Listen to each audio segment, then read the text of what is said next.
ಕೊಡಗಿನಲ್ಲಿ ಗಬ್ಬೆದ್ದಿರುವ ರಸ್ತೆಗಳ ಬಗ್ಗೆ ಲೋಕೋಪಯೋಗಿ ಇಲಾಖೆ ಯಾವ ಪರಿಯ ಆಸಕ್ತಿ ತಳೆದಿದೆ ಎಂಬ ಕಟು ಸತ್ಯ ಜಿಲ್ಲಾ ಪಂಚಾಯಿತಿ ಕೆಡಿಪಿ ಸಭೆಯಲ್ಲಿ ಬಹಿರಂಗವಾಗಿದೆ. ಮಂಗಳವಾರ ನಡೆದ ಸಭೆಯಲ್ಲಿ ಇಲಾಖೆ ನಿರ್ಲಕ್ಷ್ಯದ ಬಗ್ಗೆ ಸಚಿವ ಬೋಸರಾಜ್, ಶಾಸಕ ಡಾಕ್ಟರ್ ಮಂತರ್ಗೌಡ ಸೇರಿದಂತೆ ಜನಪ್ರತಿನಿಧಿಗಳು ಮತ್ತು ಅಧಿಕಾರಿಗಳು ಇಲಾಖೆಯ ಹೊಣೆಗೇಡಿತನವನ್ನು ಖುದ್ದು ಅನ್ವಯಿಸುವಂತಾಯಿತು.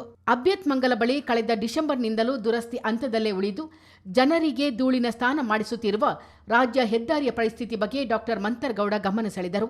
ವಿಳಂಬದ ಬಗ್ಗೆ ಬೊಟ್ಟು ಮಾಡಿದ ಶಾಸಕರು ಇದೊಂದು ಬಹುದೊಡ್ಡ ಸಮಸ್ಯೆ ಎಂದರು.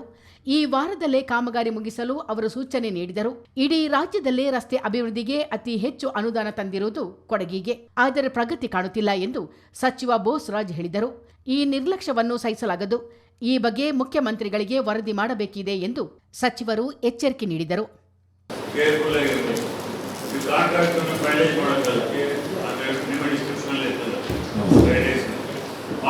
ಯಾರು ಕೆಲಸ ಮಾಡ್ತಾರೋ, ಯಾರು ವೇಗವಾಗಿ ಮಾಡಬೇಕು, ಯಾವ ಬಜೆಟ್ ಮಾಡ್ತಾ ಇರೋ ಅನ್ನೋದು ನೀವು ವಿಚಾರ ಮಾಡಬೇಕು. ಮಾಡೋದ್ರಿಂದ ನಿಮಗೆ ಡಿಸ್ಕ್ರಿಪ್ಷನ್ ಆಯಿತು, ಅದು ಬ್ಯಾಕ್ಗ್ರೌಂಡ್ ನೋಡ್ತೀವಿ. ನೋಡಿದ ಮೇಲೆ ಕೇಳಬೇಕಲ್ಲ, ಅವರನ್ನು ಗೊತ್ತಾಗ್ಬಿಟ್ಟು ಸ್ಟಾರ್ಟ್ ಮಾಡೋದಿಲ್ಲ. ಅವ್ರು ಬರಬೇಕು, ಡಾಮರ್ ರೇಟ್ ಹೆಚ್ಚಾಯಿತು, ಅದ್ರ ಪರಿಸ್ಥಿತಿ ಸರಿಯಾಗಿಲ್ಲ, ಇದು ಸರಿಯಾಗಿಲ್ಲ ಅಂತಂದರೆ that is not the reason. ನೀವು ಇಮಿಡಿಯೇಟ್ಲಿ ಸೇಫ್ಟಿ ಆಗಿದ್ದು ಈ ವಾರದಲ್ಲಿ ಕೆಲಸ ಶುರು ಆಗಬೇಕು, ಮಾಡಿದ್ರೆ ನ್ಯಾಷನಲ್ ಮಿಸ್ಟೇಕ್ ನಾನು ರಿಪೋರ್ಟ್ ಮಾಡ್ತೀನಿ, ರಿಪೋರ್ಟ್ ಮಾಡ್ತೀನಿ. ಸರ್ಕಾರ ನೀವು ಏನು ಮಾಡ್ತಾ ಗೊತ್ತಿಲ್ಲ, ಅದು ಈಗ ಸ್ಪೆಷಲ್ ಪಾರ್ಟ್ ಇಪ್ಪಡಿಗೆ ಸ್ಪೆಷಲ್ ಆರ್ಗನೈಸ್ ಮಾಡಿದ್ದಾರೆ. ತಪ್ಪು ಮಾಡಿ ನಿಮ್ಮ ಇಲಾಖೆಗೆಲ್ಲ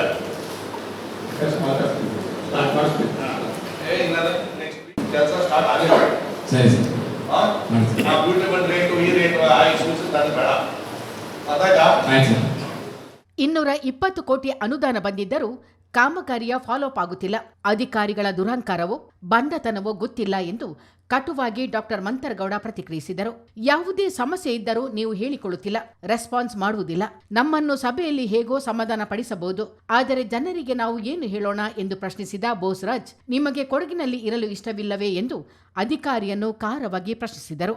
ಚೆಸ್ಕಾಂ ಅಧಿಕಾರಿಗಳ ನಿರ್ಲಕ್ಷ್ಯದ ಬಗ್ಗೆ ಕಿಡಿಕಾರಿದ ಡಾಕ್ಟರ್ ಮಂತರ್ಗೌಡ, ಎಡವನಾಡು ಅರಣ್ಯದಂಚಿನ ಬಡ ಕುಟುಂಬಗಳಿಗೆ ವಿದ್ಯುತ್ ಸಂಪರ್ಕ ನಿರಾಕರಿಸುವ ಬಗ್ಗೆ ಮತ್ತೊಮ್ಮೆ ಕೆಂಡಮಂಡಲರಾದರು.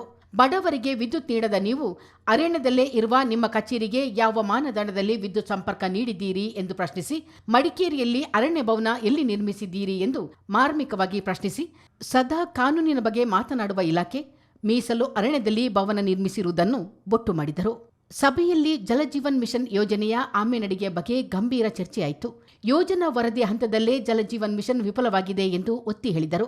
ಬೇಸಿಗೆಯಲ್ಲಿ ನೀರಿಲ್ಲ, ಬೋರ್ವೆಲ್ಗಳು ಬತ್ತಿ ಹೋಗುತ್ತಿವೆ, ಇಲ್ಲಿಯವರೆಗೂ ನೀರಿನ ಸಂಪರ್ಕವನ್ನೇ ನೀಡಿಲ್ಲ. 450 ಕೋಟಿ ಸಣ್ಣ ಹಣವೇನಲ್ಲ. ಆದ್ದರಿಂದ ಜಲಜೀವನ್ ಮಿಷನ್ ಬಗ್ಗೆ ತನಿಖೆ ಆಗಲೇಬೇಕು ಎಂದು ಡಾಕ್ಟರ್ ಮಂತರ್ಗೌಡ ಸಚಿವರಿಗೆ ತಾಕೀತು ಮಾಡಿದರು. ಈ ವೇಳೆ ಯೋಜನೆ ಬಗ್ಗೆ ಮಾಹಿತಿ ನೀಡಿದ ಜಿಲ್ಲಾಧಿಕಾರಿ ಸೋಮಶೇಖರ್, ಮುಂದಿನ 20 ವರ್ಷಗಳನ್ನು ಗಮನದಲ್ಲಿಟ್ಟುಕೊಂಡು ಜಲಮೂಲವನ್ನು ಗುರುತಿಸಬೇಕಿತ್ತು. ಆದರೆ ಈಗಾಗಲೇ ನಿಗದಿ ಮಾಡಿರುವ ಜಲಮೂಲಗಳು ಬತ್ತಿ ಹೋಗಿವೆ ಎಂದು ಅಸಮಾಧಾನ ವ್ಯಕ್ತಪಡಿಸಿದರು.